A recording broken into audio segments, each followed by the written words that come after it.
नमस्कार, मैं हूं सुधीर चौधरी। तो अक्सर कहा जाता है कि मेहनत अगर सही दिशा में की जाए और रास्ता सही अपनाया जाए तो सफलता देर से ही सही पर मिलती जरूर है। दरअसल जब इस साल की शुरुआत में ही फरवरी महीने में अमेरिकी राष्ट्रपति डोनाल्ड ट्रंप ने ब्रिक्स देशों को धमकी देना शुरू किया था, तो यह सवाल खड़ा हो रहा था कि क्या गोल्ड डॉलर को रिप्लेस कर सकता है। क्योंकि असल में देखा जाए तो ब्रिक्स के देशों की बैंकों के पास 42% फॉरेक्स रिजर्व की होल्डिंग है। ऐसे में ब्रिक्स देशों के पास वह ताकत है जो कि अगर चाह लें तो वाकई में डॉलर की जगह गोल्ड ले सकता है। लेकिन शायद अमेरिका की इकोनॉमी को अपने सबसे बुरे दौर से गुजरना ही था, इसीलिए ट्रंप ने जो धमकी दी थी वह सब धमकियां उनके डॉलर के ऊपर ही काल बनकर टूट पड़ी हैं। क्योंकि अब नतीजा सबके सामने है और ताजी खबर आ रही है। ब्रिक्स देश के ट्रेड में गोल्ड की जबरदस्त वापसी हो चुकी है, जो कि ग्लोबल करेंसी मार्केट को ही ट्रांसफॉर्म कर रहा है।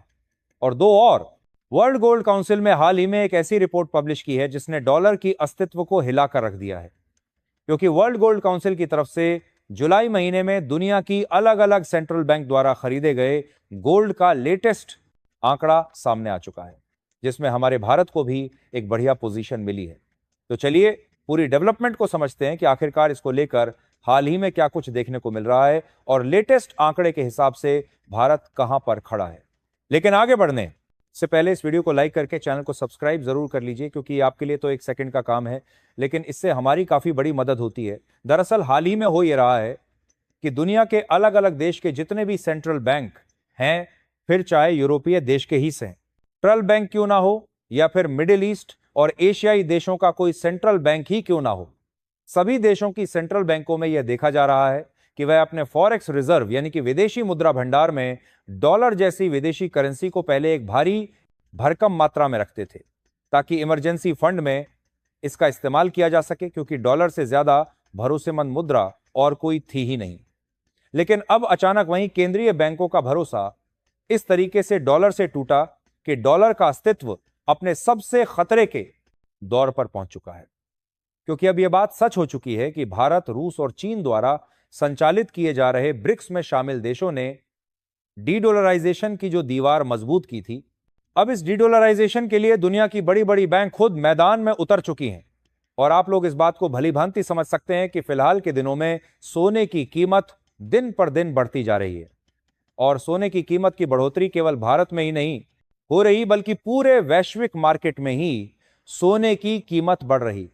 और सोने की कीमत दिन पर दिन बढ़ते रहने का मेन रीजन है इसकी बढ़ती डिमांड। अमेरिका ने जब से प्रतिबंध को और टैरिफ लगाने का खेल शुरू किया, उसके बाद से जो अलग अलग देश का भरोसा अमेरिका के ऊपर था, अमेरिका के ऊपर से वह भरोसा टूट चुका है। क्योंकि वैश्विक उथल पुथल इस कदर हो चुकी है कि अमेरिका कब किस देश की सेंट्रल बैंक के डॉलर को फ्रीज कर दे, इस बात की कोई गारंटी किसी देश के पास नहीं है। क्योंकि अमेरिका की हालिया घटना इस दुनिया को पसंद नहीं आ रही है।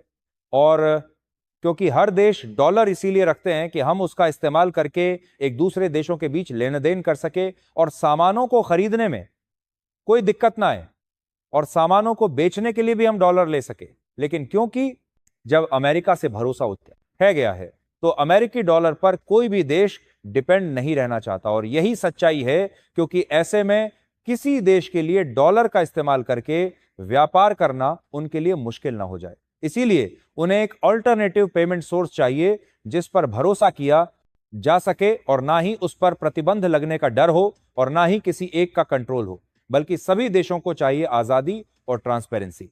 और जब तक अल्टरनेटिव पेमेंट सोर्स स्टेबल काम नहीं करने लगता, तब तक के लिए गोल्ड ही सबको सुरक्षित लग रहा है। और आपको जानकर हैरानी होगी कि गोल्ड खरीद और इसकी लगातार पद्धति कीमतों के कारण इस समय गोल्ड दूसरी सबसे बड़ी विदेशी भंडार बन चुकी है। दोस्तों, 2025 की पहली तिमाही में सोना दुनिया की दूसरी सबसे बड़ी रिजर्व संपत्ति बन चुका है। जी हां, अब सोना यूरो को पीछे छोड़ चुका है।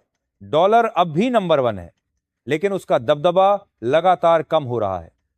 सोने की हिस्सेदारी बढ़कर 24% हो गई है, जबकि यूरो सिर्फ 15% पर टिक कर रह गया। डॉलर का हिस्सा गिरकर 42% पर आ गया है, जो पिछले 30 साल में सबसे कम है। सोचिए, जिस डॉलर को दुनिया का बादशाह कहा जाता था, वो अब 42% तक सिमट चुका है और सोना, जिसे हजारों सालों से इंसान अमूल्य मानता आया है, आज फिर दुनिया की अर्थव्यवस्था का सिकंदर बन रहा है। और पिछले दिन ही वर्ल्ड गोल्ड काउंसिल ने एक रिपोर्ट पब्लिश किया कि किस देश ने कितना सोना खरीदा है, वह भी लेटेस्ट आंकड़े जुलाई महीने के साथ। सबसे पहले तो आप इस चार्ट को देखिए, जिसे वर्ल्ड गोल्ड काउंसिल ने IMF, रिस्पेक्टिव सेंट्रल बैंक और खुद के अपने डाटा के साथ पिछले दिनों पब्लिश किया, जिसमें जून 2022 से लेकर जुलाई 2025 तक का आंकड़ा दिखाया गया है। इसमें जो ऊपर की तरफ ये स्काई ब्लू कलर से कॉलम्स दिखाए गए हैं, वह ये दिखा रहे हैं कि दुनिया के सभी केंद्रीय बैंकों द्वारा गोल्ड की खाता है खरीदारी कितनी हुई, और जो नीचे की तरफ बैंगनी कलर में दिखाए गए हैं, वह यह है कि कितना गोल्ड कब बेचा गया। यार मैं आपको एक एक करके बताता हूं कि जुलाई महीने में किसने कितना सोना खरीदा है। जहां कजाकिस्तान के राष्ट्रीय बैंक ने 3 टन सोना जोड़ा, जिससे उसका कुल वार्षिक स्वर्ण जुड़ाव 25 टन हो गया। यार 25 टन हो गया। तीसरा सबसे बड़ा केंद्रीय बैंक है जिसने अब तक सोने की खरीद की सूचना दी है, जो पोलैंड और अजरबैजान से थोड़ा पीछे है। इसके अलावा तुर्की गणराज्य के केंद्रीय bank, peoples bank of China और चेक नेशनल बैंक ने 2 टन सोना जोड़ा, और पोलैंड का राष्ट्रीय बैंक 2025 में 67 टन प्रतिवर्ष के साथ सोने का सबसे बड़ा शुद्ध खरीदार बना रहने की उम्मीद है।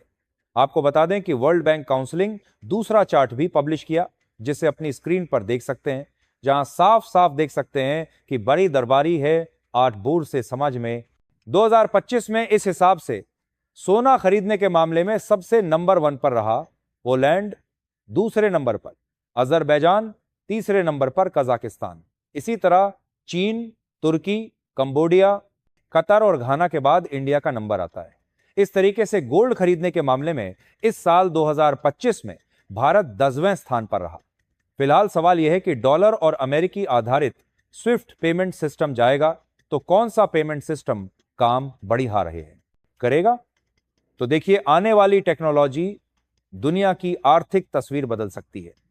वो है ब्लॉकचेन और ब्रिक्स की साझेदारी। दोस्तों, आज अंतरराष्ट्रीय लेन देन यानी किसी देश से दूसरे देश में पैसा भेजने या कारोबार निपटाने में कई दिन लग जाते हैं। बीच में बैंक, एजेंसियां और बिचौलिए होते हैं, जिससे खर्चा भी बढ़ता है और रिस्क भी। लेकिन अब मैदान में उतर चुके हैं ब्रिक्स देश, ब्राजील, रूस, भारत, चीन और साउथ अफ्रीका। और इन देशों ने ब्लॉकचेन टेक्नोलॉजी को अपनाकर ऐसा सिस्टम बनाया है जिसमें लेन देन का निपटान होगा सिर्फ 7 सेकंड में। जी हां, जहां पहले दिन लगते थे, अब सिर्फ कुछ ही सेकंड में होगा। लेकिन कहानी यहीं खत्म नहीं होती। सोने के बाजार में भी बड़े बदलाव हो रहे हैं। ब्रिक्स देश लगातार सोना खरीद रहे हैं, अपने भंडार मजबूत कर रहे हैं और कीमत तय करने का सिस्टम भी अपने हाथ में लेना चाहते हैं। यानी धीरे धीरे सोने पर पश्चिमी देशों का दबदबा टूट रहा है। दोस्तों, साफ है, ब्रिक्स की यह चाल सिर्फ टेक्नोलॉजी नहीं बल्कि रणनीति है। डॉलर की पकड़ ढीली पड़ रही है और ब्लॉकचेन के साथ सोना मिलकर नई दुनिया की अर्थव्यवस्था की बुनियाद रख रहे हैं। बाकी आप लोगों का इस पर क्या सोचना है? अपनी राय कमेंट में जरूर बताएं और इस वीडियो को लाइक करके अपने मित्रों तक शेयर जरूर करें ताकि उन्हें भी जानकारी मिल सके।